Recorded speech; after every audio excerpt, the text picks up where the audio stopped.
S'il est vrai que l'histoire de Paul a incarné les principes de la révélation qui est devenue sa part dans la dispensation, un trait caractéristique supplémentaire de cette histoire de Paul doit être relevé et repris dans l'Église locale. Il s'agit d'une prise de possession extraordinaire de la part de Christ. J'ai été saisi par Jésus-Christ. Philippiens 3,12. Le mot saisi est fort. Il signifie être en état d'arrestation, être maîtrisé, être devenu la propriété de quelqu'un et être placé sous contrôle. C'est le mot utilisé dans Jean 1 au verset 5 en ce qui concerne la lumière et les ténèbres. Et les ténèbres ne l'ont pas dominé, ne l'ont pas saisi. Ce mot est également utilisé en relation avec la puissance des démons dans le cas de la possession, comme résultant de cette saisie. Paul a constamment parlé de lui-même comme étant le prisonnier de Jésus-Christ et l'esclave de Jésus-Christ, et comme portant sur son corps les stigmates de Jésus.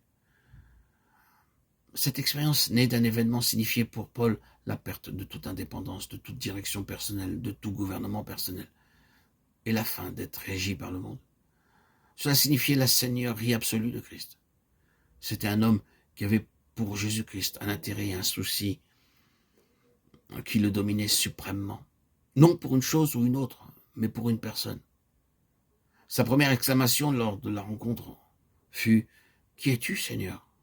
Et dans la capitulation, il continua par « Seigneur, que veux-tu que je fasse ?»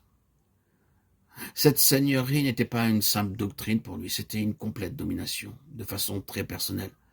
Quand on, au nombre double, appelle dans une rencontre avec Dieu comme Abraham, Jacob, Moïse, Samuel, Marthe, Simon.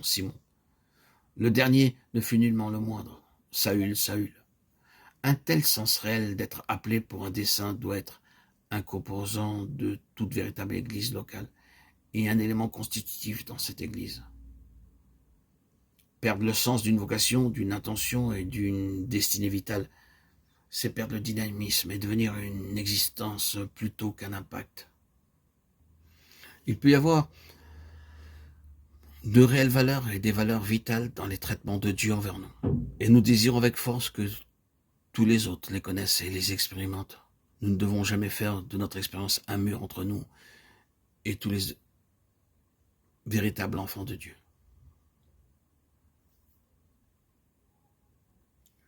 Quand Paul se mit à écrire la première lettre aux Corinthiens, il savait qu'il allait avoir affaire à l'esprit partisan et sectaire, le diable, Lucifer, celui qui cause toutes les divisions.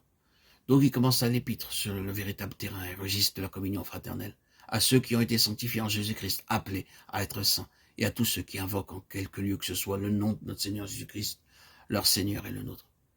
Avec cette même mesure, il termina l'épître aux Éphésiens. Que la grâce soit avec tous ceux qui aiment notre Seigneur Jésus-Christ d'un amour inaltérable.